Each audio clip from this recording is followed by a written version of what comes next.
अस्सलाम वालेकुम। सुप्रभात बच्चों। कक्षा 10 से व्याकरण में से आज हम संवाद लेखन के बारे में पढ़ेंगे, समझेंगे।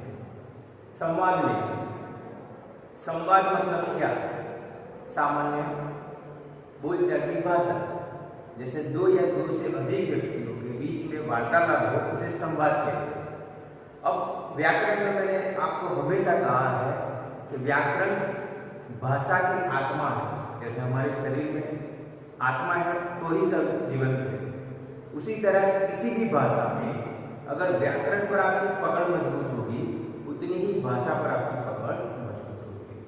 तो जैसे शरीर के लिए आत्मा बहुत जरूरी है, वैसे ही भाषा के लिए व्याकरण बहुत जरूरी है। उसमें आप कुछ भी मिस नहीं कर सकते, कुछ भी छोड़ नहीं सकते, कुछ भी रट्टा नहीं लगा सकते, उसे आपको समझना होगा। और व्याकरण कभी बदलता नहीं है। जब से आप पढ़ना शुरू करते हैं किसी भी भाषा को, व्याकरण बदलता नहीं है। व्याकरण का सिर्फ विस्तार होता है। 8 में जो पढ़े हैं वही 9th में आएगा, 9th में विस्तार होगा। उसी तरह यहाँ हम संवाद लेखन, तो संवाद लेखन आप दिन भर सुबह होते रात होने तक आप संवाद करते हैं अपनी मदर टंग में, गुजराती में, स्कूल में आए मेरे साथ हिंदी में, अन्य क्लासेस में अंग्रेजी में करते थे। अभी तो फिलहाल नहीं कर पा रहे हैं, पर कम से कम आप घर पे अभी जो अपनी मदर टंग में अपने सिवाय किसी और से और जितने लोगों से बात करते हैं उसे कहते हैं संवाद। संवाद का अर्थ है बातचीत। यह सब प्लस वाद से बना हुआ है, जिसका तात्पर्य है सम्यक बोलना, सामने बोलना। मतलब कि संवाद सरल भाषा में बातचीत को ही संवाद कहते हैं। संवाद को ऐसे विच्छेद करे, संधि अलग करे उसकी, तो कि सम पर वाद, सामने वाली व्यक्ति से बात, सम्यक वाद बोलना। दो या दो से अधिक लोगों में होने वाली बातचीत को संवाद कहते हैं। एकदम सरल परिभाषा है जो आप जानते हैं, जो आप दिन भर करते हैं। तब तकलीफ क्या होती है? जब संवाद 5 मार्क्स का पूछा जाता है तो आपके मार्क्स आते हैं 3, 3.5, 4, 5 मार्क आप नहीं ला सकते। सर हम संवाद ठीक से कर तो सकते हैं तो उसे लिख क्यों नहीं सकते? तो संवाद में आपको ध्यान क्या रखना है कि एक तो संवाद छोटे होने चाहिए। जब लिखने की बात है, संवाद लेखन की बात है, मौखिक तौर पर आप तो कुछ भी संवाद लंबे भी हो सकते हैं, पर जब लिखित संवाद लेखन करना हो किसी भी विषय पर, तो आपके जो संवाद है, डायलॉग है, वो छोटे होने चाहिए। और संवाद में सबसे महत्वपूर्ण वस्तु विराम चिन्ह। विराम चिन्हों का आपको बहुत ध्यान रखना है कि विराम चिन्ह अगर नहीं लगाया तो संवाद ही गलत हो जाएगा, उसका अर्थ गलत हो जाएगा। इसलिए संवाद लेखन में विराम चिन्ह भी उतने ही महत्वपूर्ण है। तीसरा, अब संवाद किस विषय वस्तु पर पूछा गया है उस पर ध्यान रखना है। तो जिस विषय वस्तु पर पूछा गया है संवाद लेना, तो आपको 80% उस विषय वस्तु को ध्यान नहीं रखना है। शुरुआत में या अंत में सिर्फ फॉर्मेलिटी के लिए आप वो जो प्रस्तावना रखते हैं, सुप्रभात, कैसे है, लास्ट में धन्यवाद, फिर मिलेंगे, वो सब चलेगा, पर 80% आपको विषय वस्तु से भटकना नहीं है। अभी मैं आपको संवाद लेखन में महत्वपूर्ण क्या बातें ध्यान में रखनी है यहाँ दिखाऊंगा, पहले पढ़ूंगा और फिर आपको समझाऊंगा। संवाद लेखन के विषय में ध्यान देने योग्य बात, कौन सी बातें ध्यान देने योग्य है? देखिए, पहली, संवादों के लिए पात्रों की उम्र, अवस्था तथा पद आदि का ध्यान रखते हुए संबोधन करना चाहिए। आप संवाद किसके साथ कर रहे हैं? अपने पिताजी के साथ, अपने माताजी के साथ, बड़े भाई के साथ, या बड़े बुजुर्ग के साथ, या अपने किसी स्नेही संबंधी के साथ। तब आपको संबोधन किसी बड़े व्यक्ति के लिए जैसे किया जाता है, आदर पूर्वक वैसा करना है। पर जब आप अपने हम उम्र के साथ संवाद करेंगे तो आप उसे मान न भी दो तो चलेगा। आप अपनी उम्र से कम छोटे लोगों से बात करेंगे तो आपकी बात में, आपके संवाद में वो प्रेम झलकना चाहिए, या आप बड़े हैं ऐसा लगना चाहिए। तो संवाद लेखन की पहली बात, सबसे ध्यान रखने वाली बात है कि आप जिससे संवाद कर रहे हैं उनकी अवस्था, उम्र क्या है, उनका उनका पद क्या है, वो कौन है। आप टीचर से बात कर रहे हैं तो रिस्पेक्ट से बात करेंगे, आप अपने दोस्त से बात करेंगे तो फॉर्मेलिटी नहीं करेंगे। तो ये बात आपको याद रखनी है कि आप किससे बात करते हैं, उनकी उम्र क्या है, उनका ओहदा क्या है, वो आपको क्या लगते हैं। तो संवाद में आपको पहले ये ध्यान रखना है कि उनको संबोधन कैसे करना है, आप किससे वार्तालाप करते हैं। दूसरा, संवादों में आत्मीयता झलकनी चाहिए। आत्मीयता मतलब आप अपने गुरु से बात कर रहे हैं, आप अपने माता पिता से बात कर रहे हैं, आप अपने भाई बहन से बात कर रहे हैं, या अपने दोस्त से बात कर रहे हैं, या आपने किसी स्नेही स्वजन से बात कर रहे हैं। जब अपने से बात करनी हो तो आपको क्या करना होगा। जैसे लेटर है, पत्र है, फॉर्मल पत्र हो तो जिसमें आप सरकारी या अर्ध सरकारी में लिखते हैं और माता पिता को लिखते हैं तो फॉर्मल बातें नहीं करते हैं। तो संवादों में आत्मीयता होनी चाहिए। आत्मीयता मतलब प्रेम। आप जिससे बात करते हो तो संवादों में झलकना चाहिए कि आप अपने माता पिता से या गुरु से बात कर रहे हैं तो वो रिस्पेक्ट आनी चाहिए। आप अपने बुजुर्ग से बात करते हैं, दादा दादी से बात करते हैं तो वो रिस्पेक्ट आनी चाहिए। या फिर अपने से छोटे से बात कर रहे हैं तो वो प्रेम दिखाई देना चाहिए। तो संवाद में पहले तो ये बात ध्यान रखनी है कि उसमें आत्मीयता झलकनी चाहिए। संवादों में क्रमबद्धता व संबद्धता होनी चाहिए। आप किसी भी विषय पर, जैसे मैं और आप कहीं मिल जाए और हम कोरोना पे ऑनलाइन एजुकेशन पर बात कर रहे हैं और बीच में आप कुछ भी पूछ ले, सर पेन अच्छी है, सर घड़ी अच्छी है, कैसे है। जब बात हम बहुत महत्वपूर्ण तरीके से कर रहे हैं, आप स्टूडेंट में आपका टीचर हूँ तो आपको इतनी ही गरिमा से बात करनी है कि शुरुआत में हमारे हेलो कैसे है सर, आपकी तबीयत ठीक है। फिर आपको टीचर से कैसे बात करनी है ऑनलाइन एजुकेशन के बारे में, शिक्षा के बारे में, आप कैसे घर बैठे और तैयारी कर सके। तो जो विषय वस्तु है, क्रमबद्धता और संबद्धता, कि आप अपने शिक्षक से कैसे बात कर सकते हैं। फिर आप शिक्षक से मिले रास्ते में और कहे हो सर बहुत बढ़िया, कैसा है, शर्ट अच्छा है, मैं तो घूम रहा हूँ, मजा आ रहा है। तो ऐसी बेतुकी बात आपको संवाद लेखन में नहीं लिखनी है। आप किससे बात कर रहे हैं, कौन से विषय में बात कर रहे हैं, उसका खास ध्यान रखना है। और संवाद लिखे तो क्रमबद्धता, कि जिस विषय से बात शुरू होती है संबोधन से, फिर समापन होता है कि धन्यवाद, फिर मिलेंगे, और बीच में जो आपकी विषय वस्तु है वो उसमें क्रमबद्धता और संबद्धता उतनी ही बनी रहनी चाहिए। आगे, पात्रों के हाव भाव आदि को पुस्तक में लिखना चाहिए। जैसे आप हाव भाव कि जैसे अचानक ही मुझे मेरा 5 साल पुराना दोस्त मिल गया तो पुस्तक में आप रख सकते हैं और उसे देखकर मैं चौंक गया या बहुत आनंदित हो गया। तो पुस्तक में लिखेंगे, क्यों? क्योंकि आप जो लिखेंगे वही भाव दिखेंगे। ये कोई ऐसा वीडियो नहीं बना रहे हैं ऑनलाइन जिसमें दृश्य है, श्राव्य है, दोनों नहीं है, जिसमें सिर्फ कोई भी लिख कर या पढ़कर उसे उसके फील करें, पढ़कर फील करेंगे। जैसे कोई सुंदर कहानी है, वो हमें सुनाई या दिखाई नहीं देती, वो हम पढ़ते हैं तो पढ़ने से उस कहानी के अंदर खो जाते हैं। क्यों? क्योंकि जो कहानीकार है उसने उस कहानी में क्या किया है, उस कहानी में ऐसे शब्दों का प्रयोग किया है कि आपके सामने उस कहानी के दृश्य खड़े हो जाते हैं।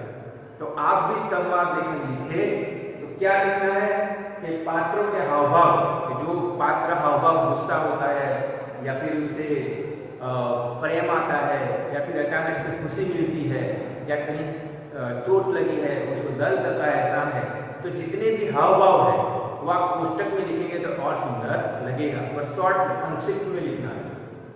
वार्तालाप विषय से संबंधित हो। मैंने आगे भी कहा कि वार्तालाप कि जैसे कहा गया हो कि एक रिक्शा वाला और उसके मुसाफिर के बीच का संवाद। तो आप अगर रिक्शा में बैठते हैं तो रिक्शा वाले से कैसी बात करेंगे, वो अभी जैसे बीमारी की बात करेंगे, वो पूछेगा कि तू क्या कर रहा है, तो पढ़ता हूँ घर बैठे। तो रिक्शा वाले के साथ आप भाड़े पर या जो परिस्थिति है उसी के बारे में बात करेंगे। फिर रिक्शा वाले के बारे में, रिक्शा में बैठकर रिक्शा वाले के साथ आप ये बात करेंगे कि 10th में चैप्टर कट कर दिए गए हैं या फिर मेरे घर में झगड़े हो रहे हैं, अभी मुझे मजा नहीं आ रहा है। तो ये बेतुकी बात है। इसीलिए संवाद लेखन का जो विषय है उस विषय को आपको चलना है। तो वार्तालाप के विषय से संबंधित हो, विषय जो है उसी को ध्यान में रखकर आपको संवाद लिखने हैं। भाषा सरल, सरस तथा प्रभावपूर्ण होनी चाहिए। आप कहानी पढ़ते हैं, आप कोई स्टोरी पढ़ते हैं, नॉवेल पढ़ते हैं, तो आप अभी खत्म कर दो, अभी खत्म कर दिया, खत्म करके इसे छोड़ो, ऐसा मन करता है। क्यों? क्योंकि कहानीकार कैसा करता है, विषय वस्तु को पकड़ कर चलता है, क्रमबद्ध तरीके से चलता है। उसमें जैसे कोष्टक में लिखा है, उसमें हाव भाव भी महसूस होते हैं। तो आपको भी संवाद लेखन की भाषा सरल होनी चाहिए। सरस, सरस मतलब कि संवाद पढ़कर मजा आना चाहिए, हाँ ऐसे ही संवाद होना चाहिए जिसमें रस हो, और प्रभावपूर्ण होनी चाहिए, बीच में ब्रेक ना आए। जिस विषय को पकड़ के हम चलते हैं, संवाद उसी को ध्यान में रखकर लिखते हैं। संवाद छोटे व सार गर्भित है, ये बहुत महत्वपूर्ण बात है कि संवाद बहुत लंबे लंबे 5 लाइन 6 लाइन पंक्तियों, ज्यादा पंक्तियों की नहीं होनी चाहिए। संवाद सिर्फ 1 या 2 पंक्ति के ही होने चाहिए, छोटे और सार गर्भित, क्यों संवाद का कोई अर्थ निकलता दिखाई देना चाहिए। तो आपका संवाद लेखन वाकई में अच्छा होगा। आगे, संवाद ऐसे हो जो बनावटी न लगे, यानी संवाद जीवन की वास्तविकता से जुड़े। आप जैसे किसी व्यक्ति से मिले और आप बोरिंग बातें करेंगे, या फिर आप उससे बात नहीं करना चाहते पर फॉर्मेलिटी करनी पड़ रही है, तो वो समझ जाएगा कि ये बिना किसी मेल जोड़ के विषय के बात कर रहा है, तो ज्यादा वो बातें नहीं करेगा। या कोई व्यक्ति आपके साथ ऐसी बातें करेगा, तब भी आपको पता चल जाएगा कि ये विषय वस्तु के बाहर की बात कर रहा है। तो याद रखना है कि संवाद लेखन जब भी लिखे तो उसमें बनावटीपन ना हो, उसमें लगना चाहिए कि इसमें वास्तविकता है, वाकई ऐसा होता है, काल्पनिक बातें लिखनी नहीं है। जो वास्तविकता है, जैसा आसपास आप देखते हैं, महसूस करते हैं, और वास्तविक जीवन में जो घटनाएं घटित होती है किसी भी विषय में, बात ऐसे ही करनी चाहिए। बनावटी बातें की संवाद में कोई जगह नहीं है। आगे, यदि संवाद माता पिता, भाई बहन या प्रिय से हो, प्रिय मतलब पत्नी, तो उनमें अनौपचारिकता होनी चाहिए, यानी संवादों में अपनापन झलकना चाहिए। हम पत्र लिखते हैं, उसमें 2 प्रकार हैं, औपचारिक और अनौपचारिक। औपचारिक पत्र किसे कहा गया है? कि जो सरकारी विभागों में लिखते हैं, अर्ध सरकारी विभागों में लिखते हैं, जहां आप जानते नहीं कि आप किससे लिखते हैं, आपको कोई रिलेटिव नहीं है। दूसरा, यहाँ स्कूल में अगर प्रधानाचार्य और टीचर को लिखना है, वो भी औपचारिक पत्र लिखना पड़ेगा। क्यों? कि टीचर या प्रिंसिपल आपके कोई नहीं स्वजन नहीं है, आपके गुरु है, तो फॉर्मेलिटी करनी ही पड़ेगी। परंतु वही बात संवाद में भी लागू होती है कि जब आप संवाद कर रहे हैं और सामने वाला व्यक्ति आपके माता पिता है, चाचा मामा फूफा भाई बहन पत्नी या कोई भी है, ऐसा कोई भी व्यक्ति जो आपके आसपास आपका अपना हो और उसके साथ संवाद करने का विषय हो, तो उसमें अनौपचारिकता नहीं होनी चाहिए, फॉर्मेलिटी नहीं होनी चाहिए। जैसे पिता पुत्र से बात कर रहा है किस विषय में, ऑनलाइन पढ़ाई के बारे में, और आप कहेंगे ओ पिताजी कैसे हैं, बहुत दिनों के बाद मिले, कहाँ जा रहे हैं, अच्छे कपड़े कहाँ से लाए हैं। अब ये पिताजी से ये प्रश्न पूछने का कोई लॉजिक ही नहीं मिलता। इसीलिए जब भी माता पिता पत्नी भाई बहन चाचा मौसा फूफा किसी भी से अपने स्नेही स्वजन से बात करें, तो इतना ध्यान रखें कि अनौपचारिक बात ना करें, अरे औपचारिक बातें ना करें, अनौपचारिक बातें करें। जैसे रोज आप अपने मम्मी पापा से, भाई बहन से, दोस्तों से करते हैं, वैसे ही बातें संवाद लेखन में होनी चाहिए। बस ध्यान ये रखना है कि उसमें बनावटीपन ना हो, उसमें क्रमबद्धता हो, संबंधबद्धता हो, संबंध ध्यान रखना है, उम्र ध्यान रखनी है, एज ध्यान रखनी है, और सबसे महत्वपूर्ण विषय को ध्यान में रखना है। आगे, यदि संवाद शिक्षक, ऑफिसर या किसी अपरिचित व्यक्ति से है, तो उसमें औपचारिकता निर्भर होना जरूरी है। जो पत्र लेखन में वही नियम यहाँ लगता है कि अगर शिक्षक से हो, प्रधानाचार्य से हो, या किसी भी आप न जानते हो ऐसे अधिकारी हो, सरकारी अधिकारी हो, व्यक्ति हो, तो उन्हें आप औपचारिकता करनी पड़ेगी। औपचारिकता मतलब सलाम दुआ, कि जब आपको संबोधन करना पड़ता है, नमस्ते सर, आप कैसे हो, घर में सब कैसे हैं, और अधिकारी से बात कर रहे हो तो सुप्रभात, मैं ये नीचे आपका ज्ञान, ये सारी फॉर्मेलिटी जो पत्र लेखन में आपने सीखी है वो यहाँ आपको करनी पड़ेगी।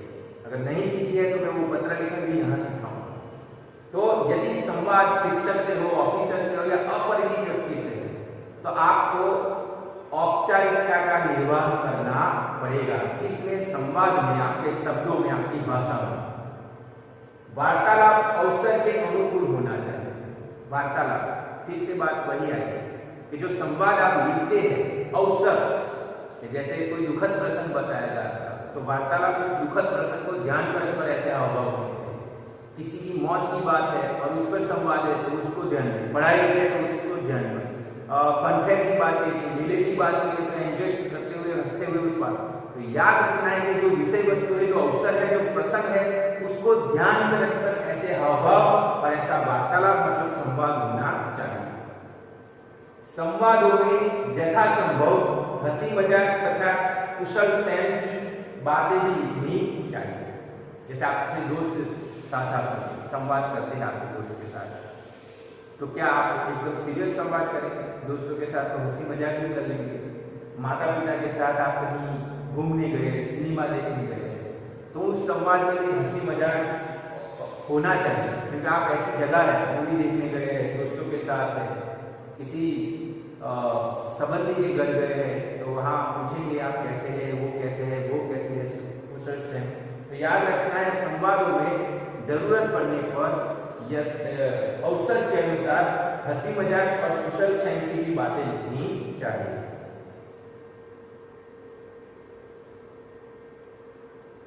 अब यहाँ एक एग्जाम्पल दिया गया है संवाद लेखन का, एक कक्षा के में अनुशासन बनाए रखने के संबंध में शिक्षक और विद्यार्थी के बीच में संवाद, शिक्षक और विद्यार्थी के बीच में, इसके बारे में अनुशासन, डिसिप्लिन के बारे में। अब डिसिप्लिन की बात है, अनुशासन की बात है और शिक्षक के कर्तव्य है, और उस बीच में आप हंसी मजाक डालेंगे तो वो एकदम ऑपोजिट बात होगी, विषय वस्तु के अनुकूल नहीं होगी। इसीलिए आपको ध्यान रखना है। तो जैसे यहाँ संवाद में पढ़ता हूँ, शिक्षक, कितने छोटे छोटे संवाद एक ही पंक्ति में, सौरभ तुम कक्षा में बातें क्यों कर रहे हो? सौरभ क्यों कर रहे हो? जैसे लास्ट में क्या प्रश्नवाचक चिन्ह लगाया गया है, आप नहीं लगाओगे तो वाक्य ही समझ में आएगा। लिखा हुआ वाक्य में सौरभ तुम कक्षा में बातें क्यों कर रहे हो, तो प्रश्नार्थ में पूछा गया है या कहा गया है, यही समझ में आएगा।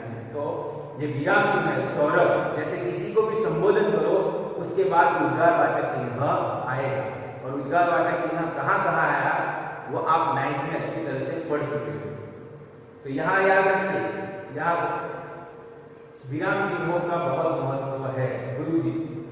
गुरुजी के जवाब में सौरभ क्या कहते हैं कि गुरुजी मैं बातें नहीं कर रहा हूँ, पूर्ण विराम, अकबर मुझसे कुछ पूछ रहा था, अल्प विराम, उसे वही बता रहा था, पूर्ण विराम। आया ना? तो जहाँ अल्प विराम, पूर्ण विराम, अर्ध विराम, प्रश्नवाचक चिन्ह, उद्गारवाचक चिन्ह, इन सारी चीजों को आपको ध्यान में रखना है। फिर शिक्षक पूछते थे, उसे बात करना नहीं कहते हैं। अगर क्लास में आप किसी भी विषय में अगर टीचर है, वो चाहे पढ़ाई के बारे में बात क्यों ना हो, वो बात करना ही होता है ना, इसलिए शिक्षक कहते हैं उसे बात करना ही कहते हैं। जब कक्षा में पढ़ाया जाए तो बातें नहीं करनी चाहिए, बल्कि ध्यानपूर्वक पढ़ना चाहिए। अब ये तो संवाद है, पर अगर क्लास में भी रियल में ऐसा होगा तो यही टीचर बोलेंगे और आप भी यही बहाना बनाएंगे और टीचर उसका आंसर भी यही देंगे। तो ये वास्तविक बात, बनावटी बातें नहीं है। सौरभ, पर मैं तो, वो रुक जाता है, उससे पहले टीचर उसकी बात काटते हुए, सौरभ तुमने गलती की है, इस पर बहस नहीं करते। यदि तुम कक्षा में ध्यान से नहीं पढ़ोगे तो इस पाठ समझ में नहीं आएगा और परीक्षा में तुम्हारे अच्छे अंक नहीं आएंगे। इसके अतिरिक्त तुम्हारा नाम अनुशासनहीन छात्रों की सूची में लिखा जाएगा। सौरभ, गुरुजी मुझे क्षमा कर दीजिए। शिक्षक, ठीक है, भविष्य में ऐसी गलती मत दोहराना। सौरभ, धन्यवाद गुरुजी, आज से मैं अपना पूरा ध्यान पढ़ाई में लगाऊंगा। शिक्षक, शाबाश। बस संवाद पूर्ण हुआ। 50 से 60 शब्दों में संवाद लिखना है, पूरा पेज भी नहीं भर देना है। संवाद शॉर्ट में होने चाहिए। संवाद आप किससे बात करते हैं उसके अनुकूल होने चाहिए, विषय वस्तु को पकड़ के होना चाहिए, ये ध्यान रखना चाहिए। एक और एग्जाम्पल देते हैं, जिसे पढ़ूंगा नहीं, आप सिर्फ देख चौक और ब्लैक बोर्ड के बीच संवाद। अब ये निर्जीव चीजें हैं, ये व्हाइट बोर्ड पर मार्कर निर्जीव चीजें। अगर अब चौक और ब्लैक बोर्ड चला गया, ब्लैक बोर्ड के बाद ग्रीन बोर्ड आया, ग्रीन बोर्ड के बाद व्हाइट बोर्ड आया, चौक की जगह मार्कर आ गया, तो अभी जैसे पूछा जाए कि मार्कर और व्हाइट बोर्ड के बीच संवाद, तो इन दोनों को ध्यान में रखकर आपको संवाद लिखना है। देख लो संवाद आप देख सकते हो। ब्लैक बोर्ड नमस्कार चौक, क्या हाल है ब्लैक बोर्ड, तुम बताओ चौक, मैं थक गया हूँ, आज हर अध्यापक आते हैं, अध्यापक ने मेरा इस्तेमाल किया। ये तो यही होगा, क्योंकि ये तो दोनों संवाद कर सकते नहीं है। ये हमारी कल्पना पर आधारित है कि ये दोनों क्या संवाद कर सकते हैं। जैसे मैं कहूँ कि बेंच और फैन के बीच का संवाद भी हो, तो ये दोनों संवाद करते हैं, वहां आपको अपनी कल्पना के घोड़े दौड़ाने हैं। मैंने कहा कि कल्पना नहीं, वास्तविक बात लिखनी है, बनावटी नहीं। पर जहां जिस विषय वस्तु, निर्जीव विषय वस्तु को सजीव का रूप दिया जाए और उन दोनों के बीच संवाद कहा जाए, तब आपको कल्पना के घोड़े दौड़ाने हैं। संवाद लेखन बहुत आसान है, उसमें आपको विराम चिन्हों का ध्यान देना है, आपकी भाषा सरल होनी चाहिए, उसमें गरिमा होनी चाहिए, उसमें एक सार होना चाहिए और सरस मतलब क्रमबद्ध तरीके से चलना चाहिए। आप किससे बात कर रहे हो, उस व्यक्ति के साथ उसी गरिमापूर्ण बातें को संबोधन करो, उसकी उम्र अवस्था या पद का ध्यान रखो। और अगर ऐसी जगह है जहां आप एंजॉय करने गए हो, तो उसमें हंसी मजाक की बात है, दोस्तों की बात चल रही है, संवाद तो भी हंसी मजाक आ सकता है। अगर किसी अपनों से मिल रहे हो तो उसका, अगर उनके घर मेहमान बन के गए हो तो उसका कुशल क्षेम पूछना चाहिए। तो ये छोटी छोटी बात आप ध्यान रखोगे तो मैं आशा करता हूँ कि संवाद लेखन में आप 5 में से 5 मार्क्स ही पाओगे। आशा करता हूँ कि इतनी मेहनत रंग लाएगी, आप संवाद लेखन अच्छे से करेंगे, ध्यान से करेंगे, विराम चिन्हों का उपयोग करेंगे। धन्यवाद।